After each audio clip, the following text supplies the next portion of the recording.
Assalamu alaikum warahmatullahi wabarakatuh. Alhamdulillah wassalatu wassalamu ala rasulillah, amma ba'du. Baada kumshukuru Mwenyezi Mungu na kumtakia ziada za rehma bwana Mtume Muhammadin sallallahu alaihi wasallam, ndugu zangu, nawakaribisha moja kwa moja katika chaneli yetu hii mpya ya Jabartur TV. Chaneli hii ndugu zangu katika imani, madhumuni yake ni kwa ajili ya dua pamoja na tiba na tafsiri za ndoto. Ni miongoni katika chaneli ambayo tumeanzisha maalum ili tupanue wigo zaidi kwa watu kufahamu dua mbalimbali, kufahamu adhkari mbalimbali na kufahamu tiba mbalimbali, lakini vile vile kuzifahamu ndoto ambazo wanazoziota na hawajui maana yake nini. Leo sitaki nikueleze ndoto wala sitaki kueleze dua. Leo nataka nikupeni faida moja kubwa sana muhimu, ikamate, ichukue, nenda kaifanyie kazi. Leo mada inasema, ukiwaona wadudu hawa watatu katika nyumba yako, basi elewa nyumba yako imefanyiwa hasad au imefanyiwa uchawi. Ukiwaona wadudu hawa watatu katika nyumba yako, basi tambua nyumba yako imefanyiwa hasadi au imefanyiwa uchawi. Inshallah, isikilize darasa hii kuanzia mwanzo mpaka mwisho. Nina imani kuna faida kubwa utaipata, na nikuombe baada kuangalia darasa hii, kama utakuwa umeelewa, gonga hapo like, tuone wangapi wamependa na wangapi wameelewa darasa zetu. Lakini kama utakuwa na maswali yako ya private, basi unaweza kutuma message yako katika namba ya 0756 81 11 mwisho 26, 0756 81 11 mwisho 26. Usipige, tuma tu message, inshallah utakwenda kujibiwa message yako, na namba hii mpaka WhatsApp vile vile ipo. Tuanze tukaangalia hawa wadudu watatu ambao leo tunakwenda kueleza, ambao ukiwaona hawa basi nyumba yako imefanyiwa hasadi. Kwanza lazima tuelewe hasadi ni nini. Hasadi ni sumu ya mdomo inayotoka kwa mwanadamu, bimaana maneno ni sawasawa na kijicho. Kijicho ni sumu ya macho yanayotoka kwa mmoja kwenda kwa mwingine, ndio kijicho. Hasadi inatoka wapi? Mdomoni. Anaweza mtu akakufanyia hasadi mwenyewe akawa hajui kama akakufanyia hasadi.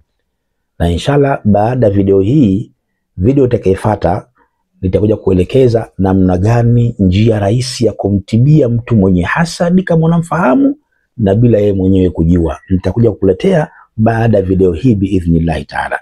Ifuatilie video hii mpaka mwisho. Video itakayokuja basi nitakuja kukuelekeza namna ya kumtibu na kumsaidia mtu ambaye unajua huyu ndio mwenye hasadi, unaweza ukamsaidia bila yeye mwenyewe kujielewa. Twende katika mada moja kwa moja ya leo, kuzungumzia wadudu watatu. Miongoni katika wadudu hao watatu ambao leo tunakwenda kuwazungumzia, mdudu wa kwanza kabisa ni mjusi kafiri. Mjusi kafiri, kwa sisi watu hapa tumezoea kumuita gongole. Kuna mijusi fulani hivi vina kama ngozi kama ya kaki hivi, kama zile sare za mgambo zile, ina vichwa vikubwa. Hii ukiiona katika nyumba yako, shekhi wangu, iogope sana, na huyu mdudu ni mbaya sana. Achilia mbali hasadi, mdudu huyu kwanza mwenyewe ana sumu mbaya. Yani ikitokea amekuuma huyu mdudu, sumu yake ni mbaya na unaweza hata ukapoteza maisha. Ni mdudu ambaye hafai kabisa katika nyumba yako. Kwa hiyo ukiwaona hawa mara kwa mara katika nyumba yako, basi elewa nyumba yako huenda ikawa imefanywa hasadi au imefanywa uchawi. Mdudu wa kwanza ni mjusi kafiri, bi maana gongole.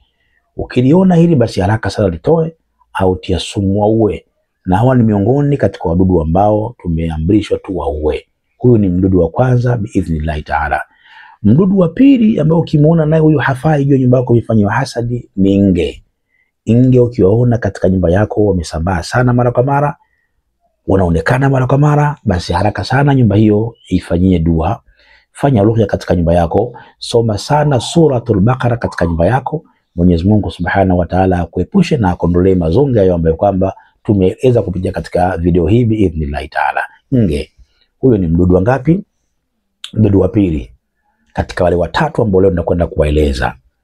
Mdudu wa pili, mdudu wa tatu na wa mwisho, na hapa tutawajumuisha mdudu wa tatu na wa mwisho, hawa watakwenda kwa pamoja.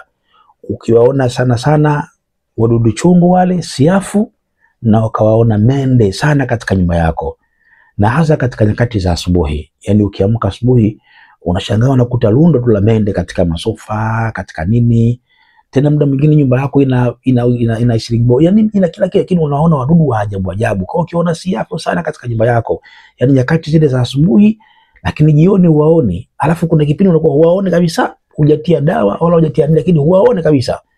Ukiona hali kama hiyo, jua nyumba yako ndugu yangu imefanywa hasadi. Haraka sana jisaidie, ifanyie ruqya nyumba yako, na zipo taratibu nyepesi za kuweza kuifanyia nyumba yako. Nitakuja kuelekeza katika video itakayofuata, ile ambayo nitakaeleza namna ya kumsaidia mtu mwenye hasadi. Basi nitaeleza nyumba ikiwa na hali kama hii, je, vitu gani utumie? Kuna vitu viwili simple sana ambavyo unaweza kutumia na hali hiyo ikaondoka katika nyumba yako biidhnillah taala, ambavyo vitu hivyo ukienda kuvinunua gharama yake hata shilingi 1000 haifiki, yani shilingi 1000 ile huimalizi ukienda kununua vitu hivyo.